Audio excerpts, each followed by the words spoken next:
Assalamu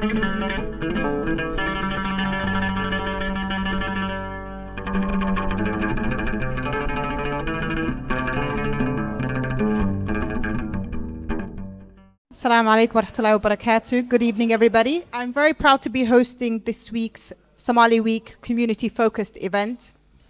The first segment is a discussion with journalist and author Rachel Jones. My name is Zahra, and I will be basically on this panel and the next panel. On this section, we're going to be discussing about the book that she wrote, and it's called Stronger Than Death. It is on sale over there, so please do buy it and get it autographed before you leave. The book is based on an activist. I can call her an activist, Annalena, who worked and had her experience in the Somali Horn as a whole. I read the book last week, and I have to say I had a roller coaster of emotions. Initially, I was conflicted about Annalena and the work she did, or the work that she did in the first few chapters. She was a white privileged woman who lived at a time where that whiteness gave her privilege at on the back of the colonial era. And because of that, she was able to do some things that people cannot do now, like get awarded a contract to do experimental medical treatments for Somali nomads who were vulnerable and had TB without any medical qualifications or medical background, so as an activist. But as I read, and despite her rejection of her own privilege, in her eyes, she was the same as the people she served. But obviously a privilege is perceived, it doesn't matter whether you accept it or not. But as I continued to read the subsequent chapters, I became not only more understanding, but appreciative of the work that she did, because on the whole, I felt like she did more good than all the INGOs, NGOs, and the institutions that were working in the Horn, who were tasked with doing the very work that she was able to. And sadly, although standards and ethics have changed, so I don't think now you can have an activist running around in any part of the world doing medical interventions without medical background, the NGOs, INGOs, and institutions still continue to act more like sideline observers who write lengthy reports for a data bank that we don't have access to. And when I say we, I mean people like me who they're writing about. And I think they continue to live a luxury life off the back of very poor, very vulnerable people, and this was her biggest contention. And she lived a very radical life, and I think when you combine her drive, her dedication to the Somali people that she worked with, and the love that she showed them, this made, I guess, it made me understand some of the drastic things that she did, because I saw the lengths that she was going to help the people that she perceived as her people. And I also saw some of the acceptance from some of the people that are still alive and the legacy that she leaves behind. And we will be meeting some of those people here tonight as well. So that's kind of my reflection on reading the book, Stronger Than Death. So my first question to Rachel is, we already know that you can buy the book here, I already said that. What motivated you to write this book, and have other readers and reviewers had the same kind of strong and contradictory reactions to who Annalena was and what she did? Thank you. Yeah, thank you for having me. And thank you for that. It's such a thoughtful, deep, reflective response to her story. It's complicated. And then add to the top of that this book is written by a white woman who was living in Africa. My husband was a professor there, and we were... I didn't notice. It's hard to tell, I know. The blonde hair gives it away. And so it is a complicated story told by a complicated person. And to be honest, that was part of my draw to her story, because I like, even though it's hard, to wrestle with complicated things, because I don't feel like personally or corporately we grow unless we're willing to have hard conversations. And so okay, I'm going to try to have a hard conversation about what Annalena did. And there was things that she did that I disagreed with and that I also really struggled with. I didn't know about them until I started doing the research. But then also watching how she changed through her life and changed her opinion and changed her mind about things she had done, and then was humble enough to admit it, really struck an impact or struck a chord with me. I don't think very many of our leaders today would publicly say, I changed my mind about something and I'm going to do it different going forward. And so that willingness on her part to say that, I felt like, okay, here's a person who is really a real person. She made mistakes, and she also was fully committed to what she was doing. So that was part of my draw to her story. Also, I felt a little bit of similarity.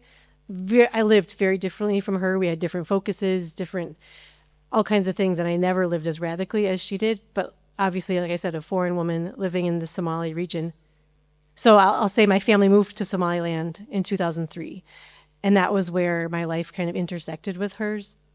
And so I was very curious about why she had stayed. She stayed in the Horn of Africa for 34 years. And I wanted to know what would help someone, what would motivate someone to stay that long. Because when I first encountered her, I had only been in the Horn of Africa. Well, I have never actually met her in person, but our lives collided after I had been there for less than a year. And so I wondered, what would it take to stay here longer than this? So that's a very initial part of how we met. Not met, but met intellectually. No, that is very interesting. And I think one of the other things about the book is because it starts with her from like right when she was at Italy as a youngster, I think teenager. The first chapter, yeah. Well, the prologue is the end of her life, and then it flashes back. Yeah, so there's a flashback. So you kind of see her entire life, kind of her motivations, her uni, she was studying law, all the way to kind of like her death or when she's killed in Borame. I don't want to assume, I don't want to imply she's a spoiler alert. She was shot in Borame in Somaliland. And I think it is true because there are difference between when she's a young, passionate activist working in Wajir compared to when she's a lot older, matured activist working in Borame, and you can see it through her actions, her decisions, and kind of just her entire attitude. And I guess I nobody can say Rachel didn't confront all the kind of or difficult decisions that Annalena made, but also why she made them and the actions that she took, and everything from there are poor people in Italy, why didn't she work for them instead of going all the way to the Horn of Africa, to kind of why would she partake in cultural practices that now, and I guess in the last 20, 30 years, have become something that people campaign against, like, for example, FGM. So yeah, my other question for you is, how did you reconcile, and I think this is connected, her work, her personal belief, or rather, what is her personal belief? I was so conflicted throughout the story because initially, my initial thoughts were she's a missionary, going to spread Christianity. And then the more you read, she doesn't actually preach anything to anybody. In fact, she doesn't discuss religion at all. She practices very privately. And then, when she dies, she follows a different path, or she leaves a request to have something else done with her. I don't want to spoil the book for you guys.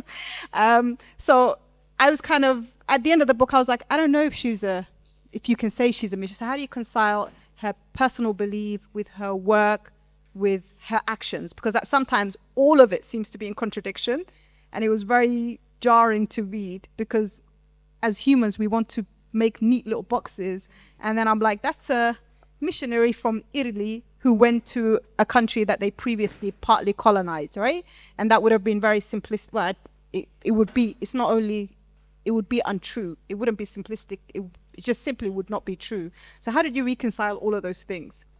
Yeah, well, there's all kinds of ideas about what she was. Was she a missionary? Was she a nun? Was she a spy? Was she a doctor? All these things. And there are documents that you can find that will say she was any of those things, and none of those are true.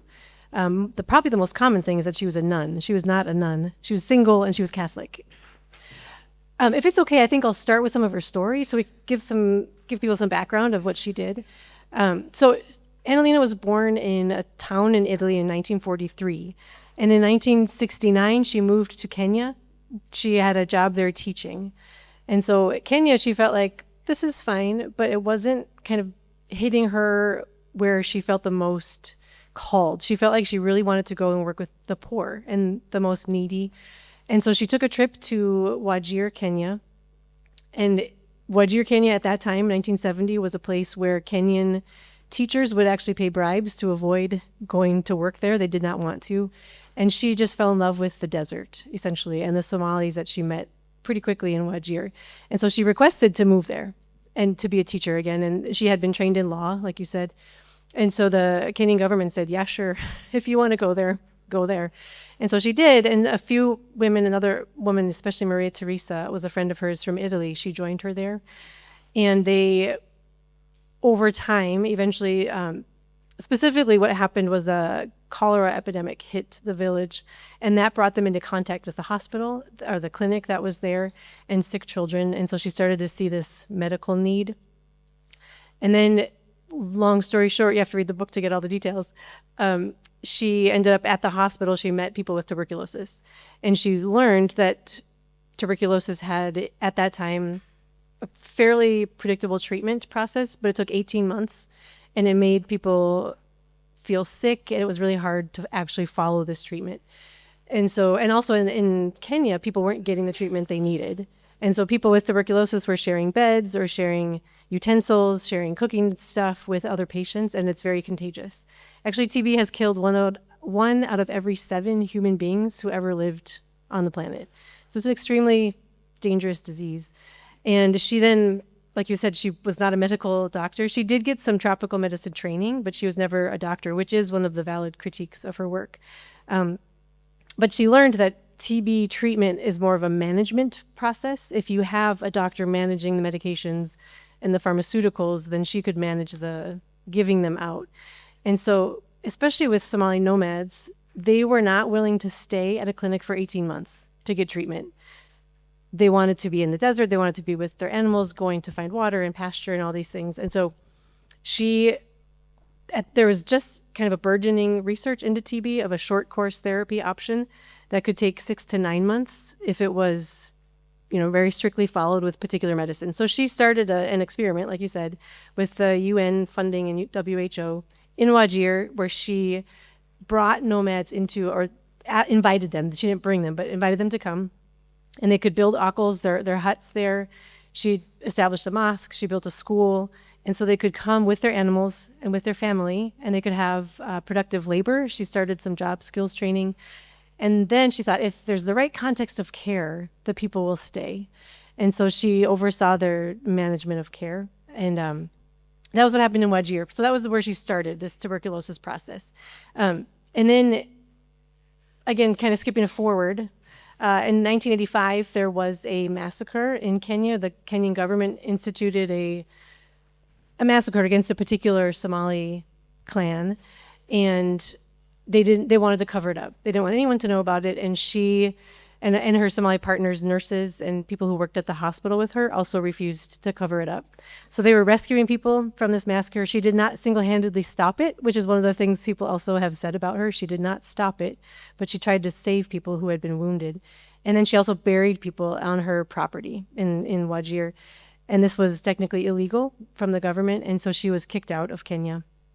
And so from Kenya, she moved to Somalia. She moved to first Beledweyne and Mogadishu and Merka, where she continued doing tuberculosis treatment.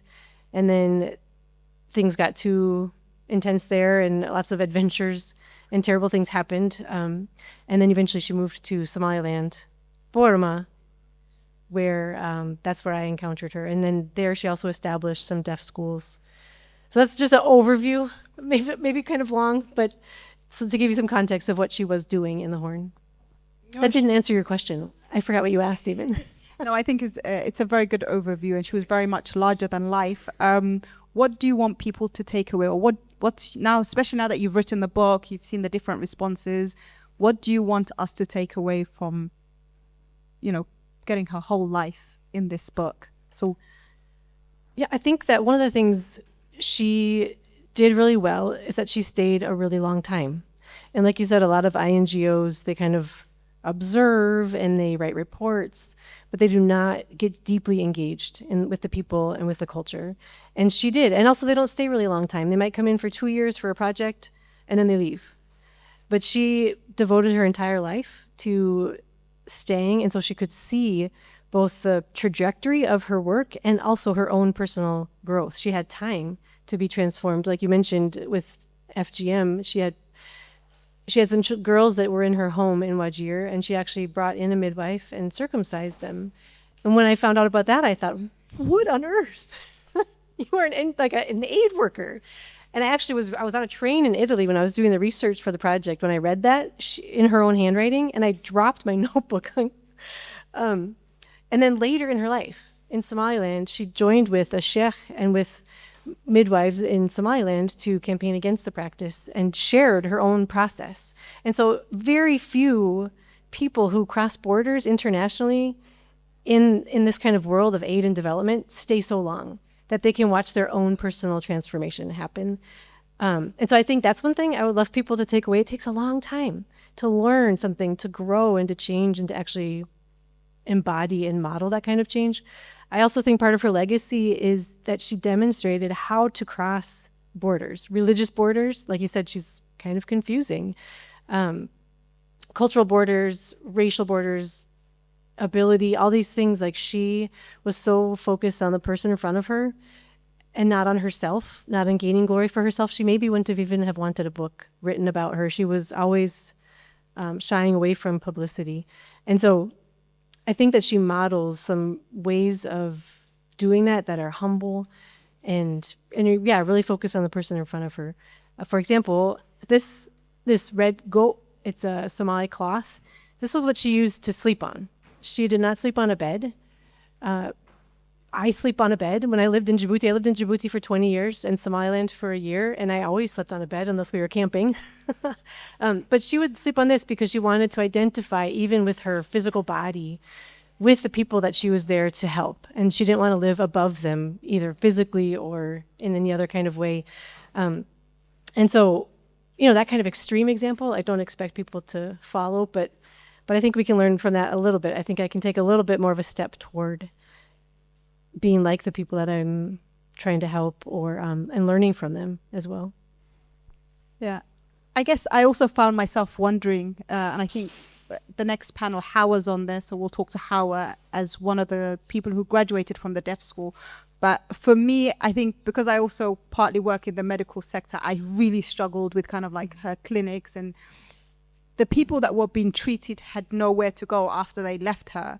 So even when I kind of thought, okay, she did a lot of help, a lot of those people were leaving her clinic and kind of walking into almost death traps of conflict and more diseases. So we know that she helped them in the clinic, but we don't know what happened to them after they left. And the chances are they probably didn't survive, or if they did, a few of them survived intact. And there's a lot of death in the book. Even the people that she develops proper relationship with, and they follow her to different clinics, inevitably they die. Overall, it was a very had very sad aspects where everybody, you kind of develop a level of admiration for, and you're like, what, a Somali person came through and they learned the TB protocol and whatnot, and then a couple of chapters later they die of malaria or some other, in a random shootout or whatever. And it was very traumatizing for me. So I think that you have a different experience. I think the Western audience would have a complete different experience to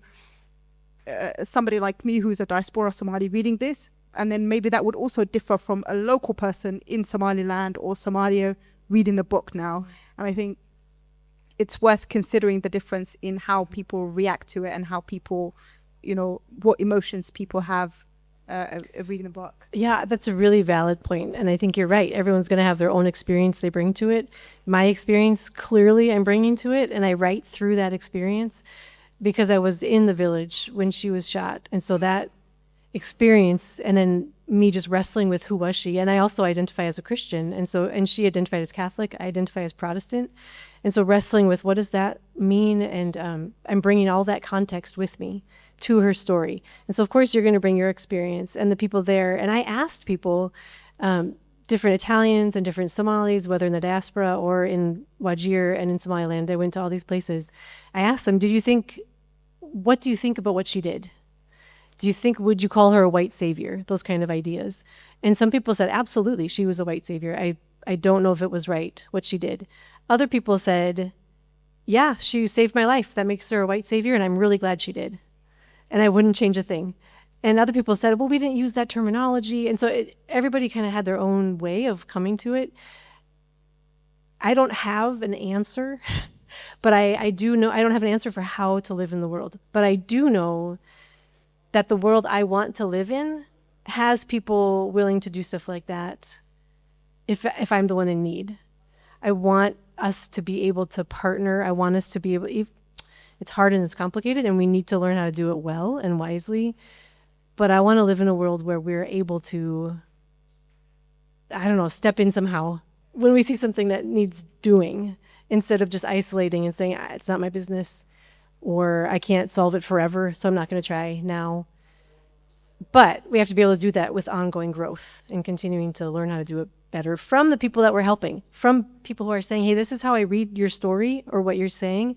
Think about these issues and let's do better. Thank you. I'm going to...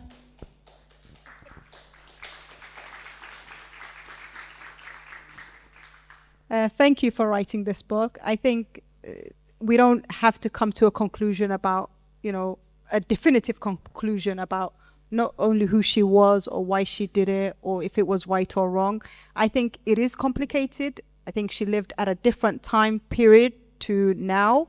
I think some of the principles that have developed, like the do no harm principle and so on, could be sort of cowardly when there's disasters.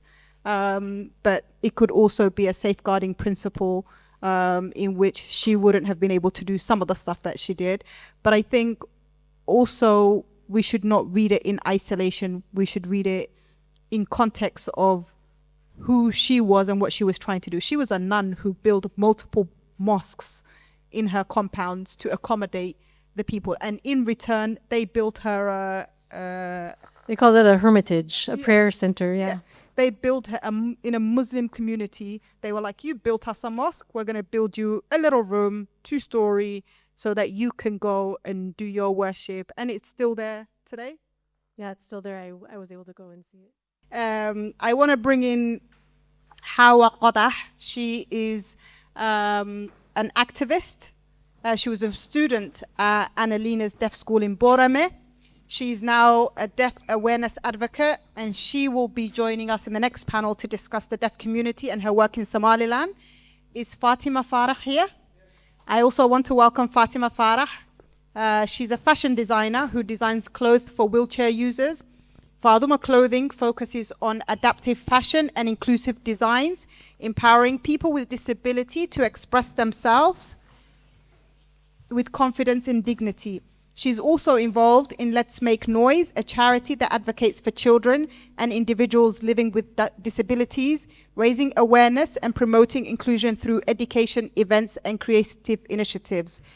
I also want, do we have more space? Yes. Can I also bring in Julia Modern? Is she here? Welcome, Julia is a senior policy and campaigns manager at Inclusion London. She's a disabled researcher and campaigner with over a decade's experience in the UK DDPO sector. She's completed her PhD research with disabled women organizations in Western Uganda. Now that I have a panel full of women, I also want to invite Hashim Duale. Is Hashim here? Yes. Hashim is MBE, or has an MBE. He runs Dariel Autism with over 20 years of experience in community work.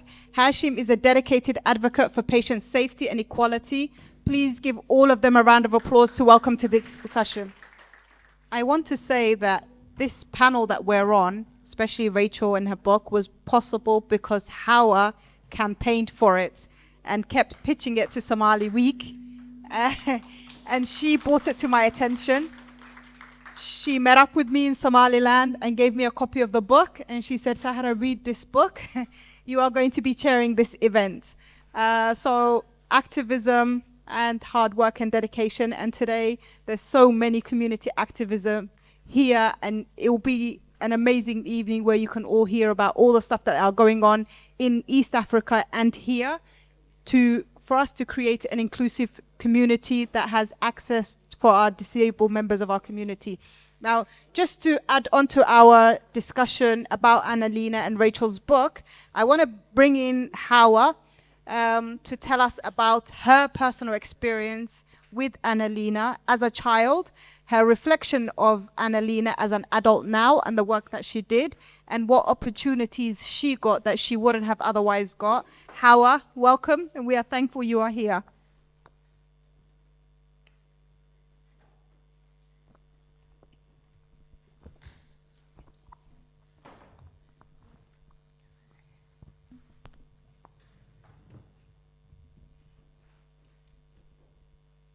Assalamu alaikum and good evening. Just want to say hello to everybody.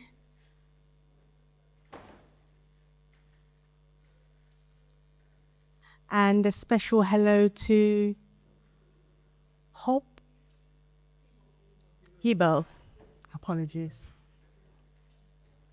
And everybody else who's here today. So I'm very happy to share this panel with everybody that's here today. I'm very excited. And I have a lot of respect for everybody here. And a lot of respect for Zara as well. All of us. All of us it's made me happy to be here. So it was lovely for me to meet Annalise. And I'll explain a little bit about when I was a child. So I was born in Bournemouth. Borough, sorry. And I grew up there without any education at all. So there was no education for me as a deaf person there. They didn't have much deaf awareness, no school, there was no deaf community. And I really felt like, I didn't have access to anything. I wasn't able to learn, and it just didn't make me feel very important. So when I had met Anna,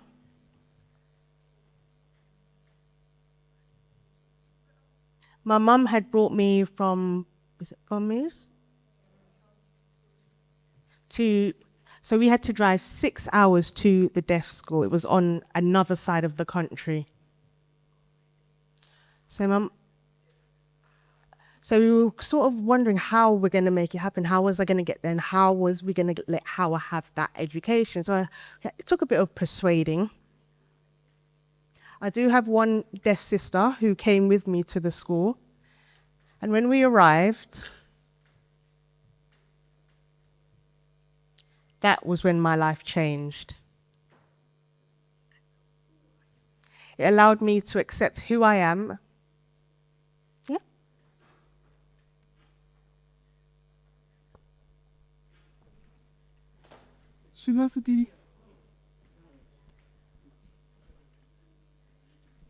Would you like her to carry on, or yeah?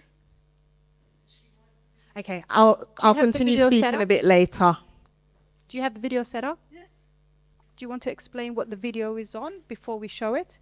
No, I'll do that a bit later. Howard, thank you for your background on how you met Annalena. Can you tell us about the actual school and expand on what opportunities it gave you educational-wise once you grew up, and kind of just reflects on now the experience that you had? And just to add to that, do you still keep in touch with your classmates? Because that would lead us onto the video.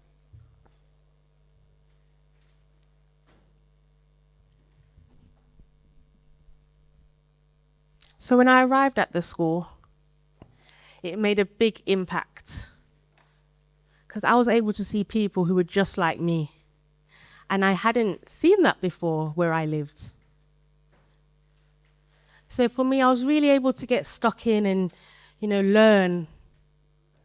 And I really love to learn. I love education and just being able to better myself.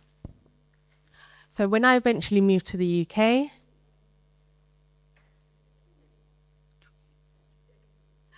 I stayed there for 2 years. Okay, so I stayed at the school for 2 years and then moved to the UK.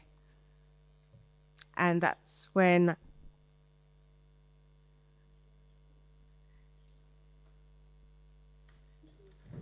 Can we carry on? And how are we going? Yes.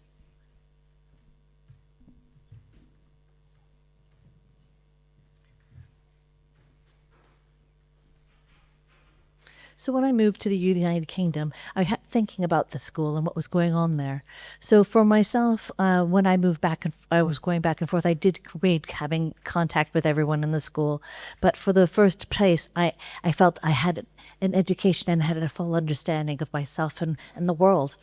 So this connection that carried on with my friends, and when we did arrive back, I felt this massive welcome when I've come home.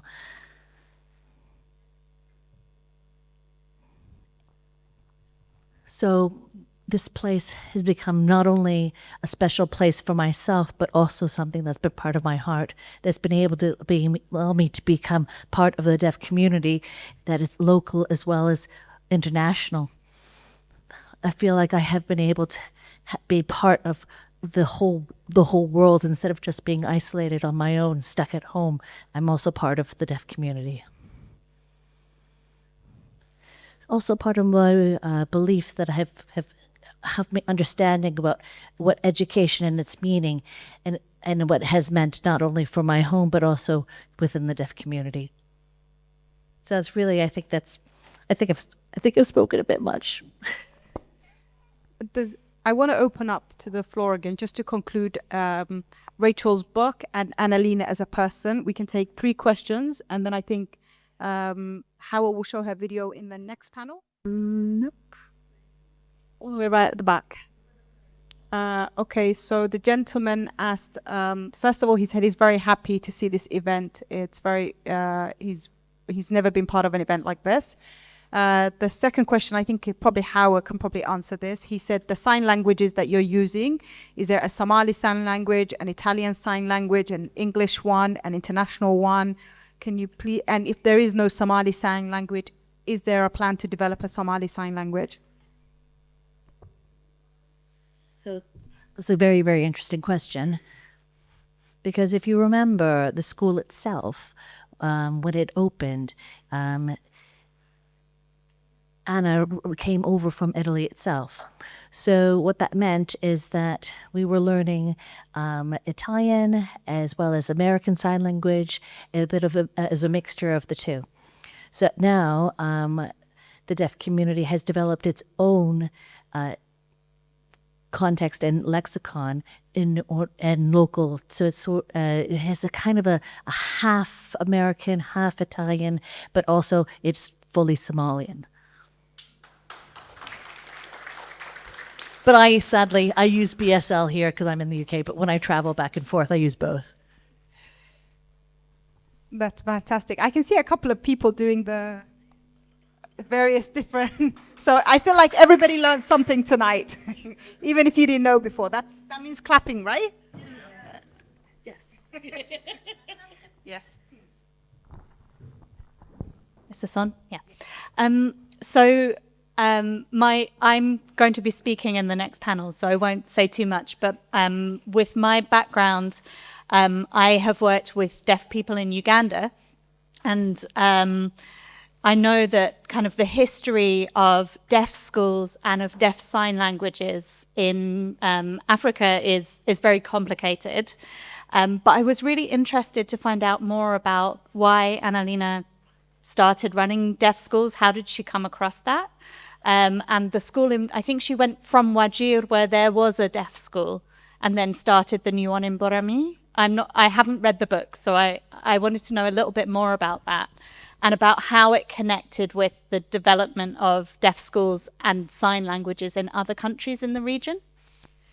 Good question. And I definitely talked more about her tuberculosis work, and even the book talks more about her TB work. So I can't really answer the last part of your question of how that her deaf school there connects more broadly to Africa. Maybe Hawakan, I'm not sure. In terms of how she got started in the very first place is that there was no deaf school in Wajir at the time. There was an American she had met. I don't really know how. He was working somewhere else he had a school, Karioga, in Kenya, and that was a deaf school. And so she had, just as part of her life in Wajir, she encountered children who were deaf. And so actually one of them, I do write about this girl in the story. She was a deaf girl, and I think she became deaf from, I forget what disease she had, but then she got tuberculosis. So she shows up at the TB hospital, and Annalena thought, I would love to help you in all these ways. And so she connected her with this man, Joe, who had the deaf school, and sent her there. And that started her realizing, oh, I can maybe network and help with this. And so then there was a few other Kenyans who were deaf that started to come and partner with her at the clinic.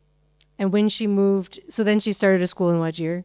And when she moved to Somaliland in the north, both of them, Amina, the young woman, and the man, Mahmoud, that she had initially met in Wajir, came up to Borma and helped her launch the school there. So they were really the ones doing the sign and the teaching, and she was kind of helping with management and funding and building it. We have one final question, the lady with the beautiful red hijab. So her question is, has the Somali culture changed in how they treat people with disability? Previously, it used to be considered as a disadvantaged, and that person never used to get much experience with the rest of the community. He'd just be inside their house, and the only interactions they would really have would be their family, who would be the only ones that they understand. So they kind of lived in this box. In your experience now as an adult, has that changed in the Somali community and the Somali household?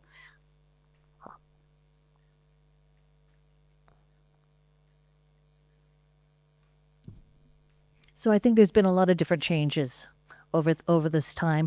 And one thing when it comes to the deaf school itself, that has also been able to give people the opportunity to understand some of these changes.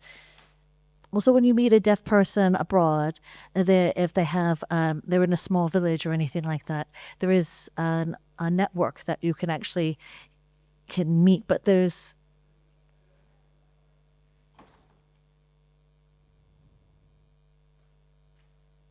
so the community itself and the Somalian community still carries on and does need improvement. It's not 100%, but there is examples where if a person is deaf, doesn't have sign as their language, and they've never learned sign language, there are still barriers that need to be overcome.